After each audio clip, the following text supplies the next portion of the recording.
이 시간은 요한계시록 정복 시리즈 49번째 시간으로 두 증인의 예언 권세가 되겠습니다. 요한계시록에서 두 증인의 예언의 사역은 종말론적인 입장에서 대단히 중요한 비중을 차지하고 있습니다. 두 증인은 영적으로 잠들어 있는 성도들을 깨우는 일을 하기 때문입니다. 두 증인의 예언의 사역이 아니면 성도들은 신부의 단장을 할 수 없게 되고 결국은 적그리스도 앞에 무릎을 꿇게 되는 것입니다. 두 증인은 그의 예언의 사역을 통해서 거짓 진리로 교회를 유혹하는 배도적 세력과 싸워 교회를 진리로 수호하게 됩니다. 이들이 음료의 세력과 아울러 적그리스도의 권세와 싸우지 않으면 하나님의 교회는 쉽게 무너져 버릴 것입니다.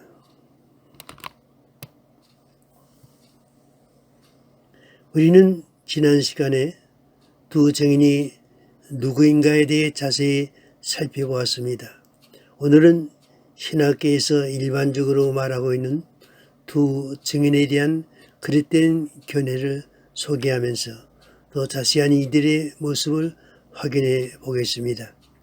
어떤 신학자는 두 증인을 신약교회로 1260일간의 예언 기간을 신약시대로 예언의 사명을 신약시대의 교회에서 전파하는 복음 전파라고 주장합니다. 이런 견해를 소위 상징적 해석이라고 부릅니다. 요한계시록의 계시 내용을 실제적이 아닌 상징적 사건 혹은 성경적 근거 없이 함부로 상징적 표현으로 해석하는 일은 대단히 위험한 일입니다.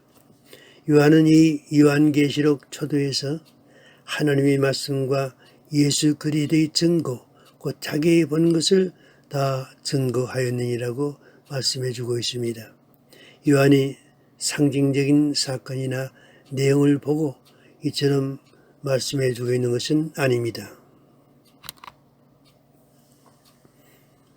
또 다른 신학자들은 두 증인을 모세와 엘리야라고 주장합니다.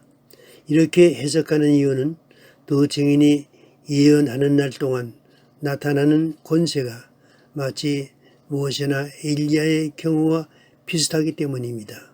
그러나 이런 견해는 가당치도 않은 해석입니다. 모세는 역사적으로 이미 죽은 사람입니다. 엘리야의 경우는 살아서 하늘로 올라갔습니다.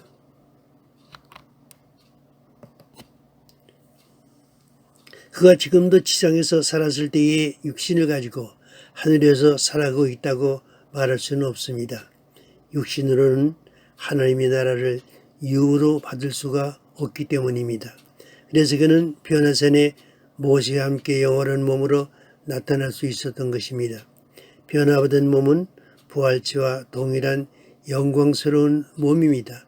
이 몸은 죽을 수 없는 몸이기 때문에 순교해야 하는 두 증인이 될 수 없는 것입니다. 이들 두 증인은 하나님께서 종말적인 예언의 사명을 위해 사용하시기 위해 뽑으신 하나님의 종들입니다. 두 촛대만이 아니라 두 감람나무라고 밝힌 그들의 신분에서 교회 가운데서 뽑으신 하나님의 종들임을 나타내고 있으며 이는 이 땅에 주 앞에 서 있는 두 감람나무와 두 촛대라고 표현한 말에서 교회에서 뽑아낸 하나님의 종들임을 분명히 나타내고 있는 것입니다. 이런 상황에서 누구 하나 입을 열어 적그리스도를 비난하거나 대적하는 일은 상상도 못할 일입니다.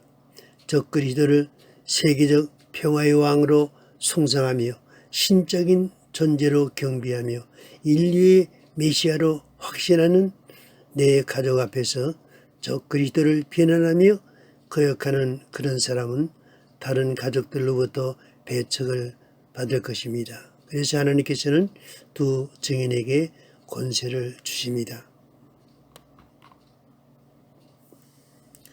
먼저 이들은 예언하는 날 동안인 1260일간은 불사신의 몸으로 활동하게 됩니다. 만일 누구든지 저희를 해하고자 한즉 저 입에서 불이 나서 그 원수를 소멸할지니라고 말씀하고 있는 것입니다. 입에서 불이 나온다는 말은 상징적인 표현이지만 이 같은 사건은 상징적인 사건으로 그치는 일이 아닙니다.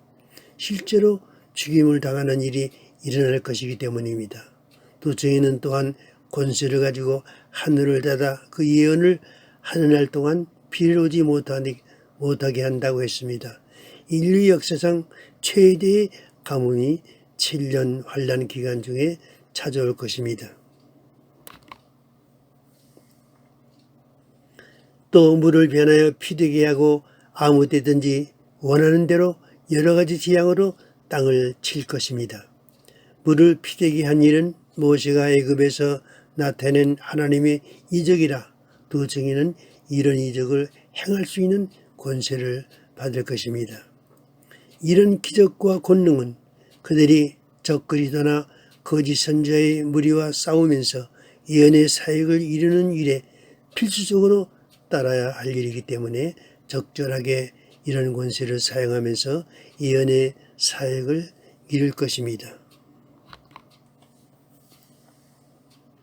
여러분, 이들 두 증인들은 반드시 역사의 무대 위에 등장합니다. 우리는 이들의 등장을 이들이 전하는 메시지를 통해서 알 수 있습니다.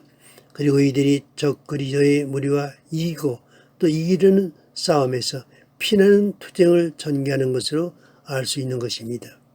인류의 종말에 살아가는 우리는 주의 재림을 대망하면서 이 모든 계시의 비밀을 깨달아 그날의 올바른 선택을 통해서 재림의 주님을 맞이할 수 있는 신부들이 될 수 있기를 축원합니다.